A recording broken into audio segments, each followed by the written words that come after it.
अरे पण माझी मँगो बर्फी वाळली कशाने 4 दिवसात? कुठे बाबा काही तुमचं. आणि तसं जर का असेल तर बरंच आहे. तुम्हाला माहितीये इकडच्या सगळ्या मुली खूप स्लिम आहेत. मला सगळ्यांसमोर उगाच जाड जाड वाटतं. आणि मी तर आता गोड सोडून द्यायच्याच विचारात आहे. बरं बुवा, मग ही मिठाई मी परत घेऊन जातो.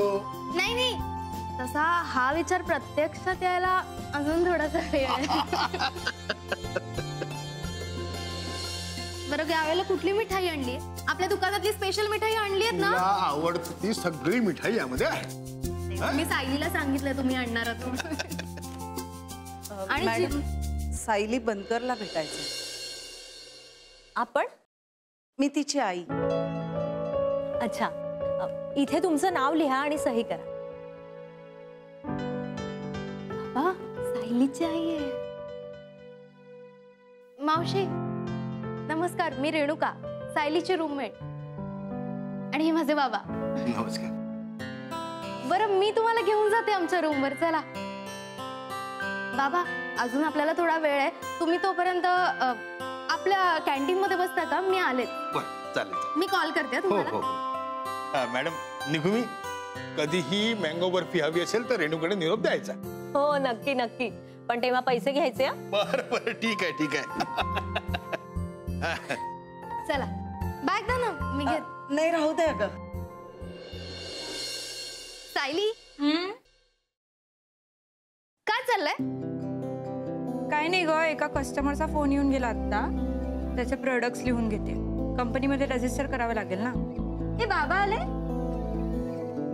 हो आले ना, पण ओरिएंटेशनला अजून वेळ आहे ना, मग त्यांना म्हटलं थोडा वेळ कॅन्टीन मध्येच बसा. ओके. चालेल, एक विचारू?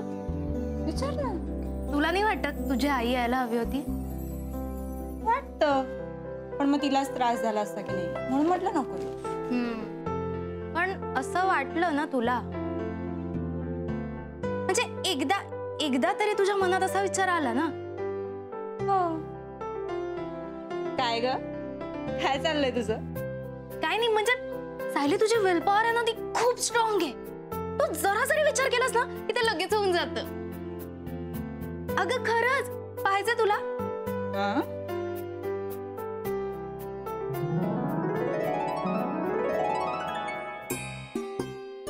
आई, अगं ये ये ये, सावकाश. अगं, एवढ्या पायऱ्या चढून आले, आता काय सावकाश यायला सांगतेस? बस तू आधी, बस बस. मी पाणी घेऊन येते. आई काय अगं, तू कधी तू अशी डायरेक्ट कशी आलीस? मी तुला सांगितलं होतं ना नको येऊ. रेणू कुठे भेटली तुला? अगं आपल्या हॉस्टेलच्या गेटवर. तुला मला आधी सांगता नाही का आलं रेणुका? मावशी पाहिलं ना कशी वागते माझ्याशी? पण बघ ना, मग ही पण सायली, तिच्यावर नको डाफरूस. मला वाटलं यावंसं, मी आले. वाटलं यावंसं काय आई? सांगितलं होतं ना तुला नको येऊ. आता या सगळ्याचा तुलाच किती त्रास होणार आहे माहितीये का तुला? मी सतत सांगत असते हिला, ही ऐकतच नाही. सायली, ती तुझी आई आहे. हो, पण तीच आई असल्यासारखी वागते माझी. का ग, का भांडतेस तिच्याशी? भांडत नाही आज सच, पण असे छोटे मोठे खटके उडत असतात. काय नाही ग, होईल हळूहळू ऍडजस्ट. ए आई, चल चल फ्रेश हो तू, उशीर होतोय, क्लासरूम मध्ये जायचं ना. चल. हो, आलेच मी. तू जरा हे आवरून घे ना.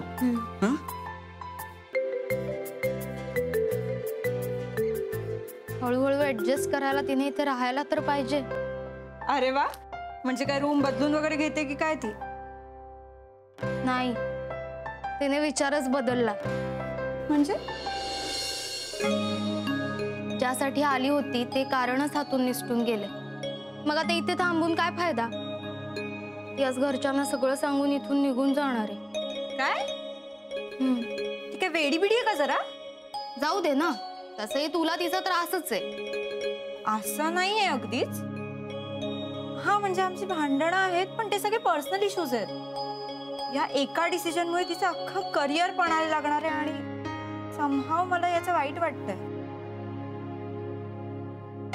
हो ना, प्लीज तू तिला समजावशील. तुला असं वाटतं ती माझं ऐकेल?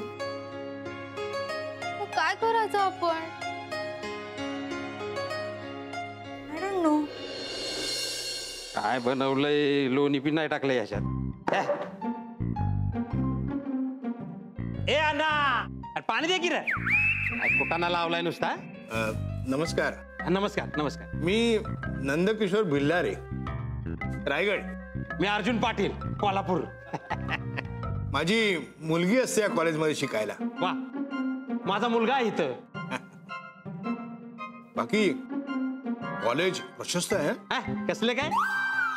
हा, आमच्या गावचा गोठा मोठा आहे याच्यापेक्षा. काय सांगता काय? पण आमच्या बायकोला हाऊस शहरात शिकायला धाडायची पोराला.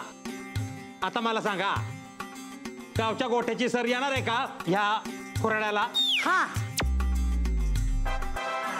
म्हणून मग त्याला आयुष्यभर गोठ्यातच ठेवायचं होतं का? तुम्ही सांगा आता मला दादा. माफ करा, तुम्ही. ये माझं कुक्कू. बरं बरं.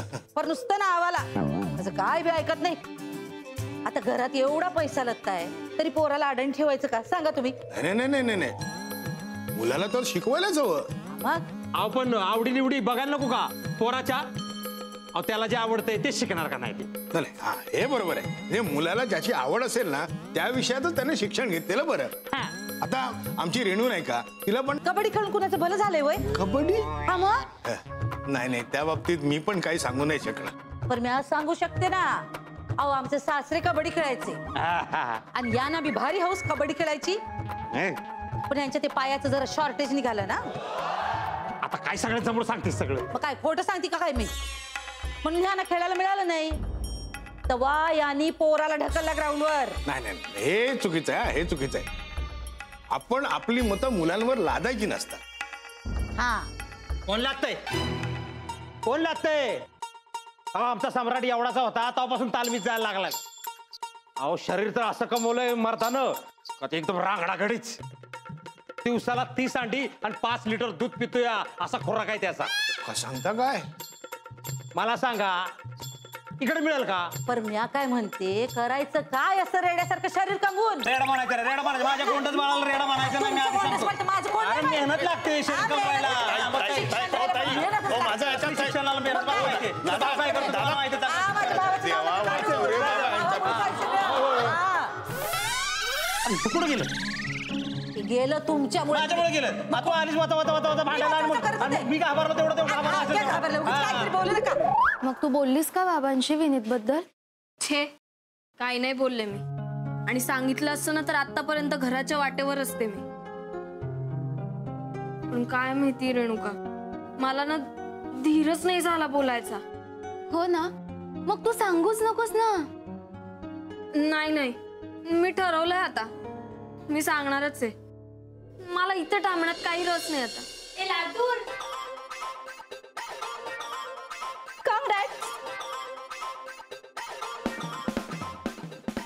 कशाबद्दल?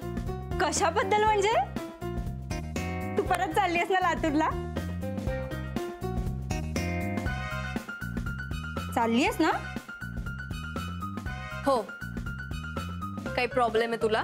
छे छे, उलट मला सॉलिड आनंद झाला. नाहीतरी तू गटात न बसायला शब्द होतीस ग. आय मीन इथे सगळे शिकायला आले, फक्त तू एकटीच काय ते हिंदी सिनेमांसारखं प्रेम वगैरे मिळवायला आली होती. एनिवे तुमच्यासारख्या मुलींचा ना शिकून काही उपयोग नसतो. फक्त चूल आणि मूल त्याच्यासाठीच तुमचा जन्म झालेला असतो.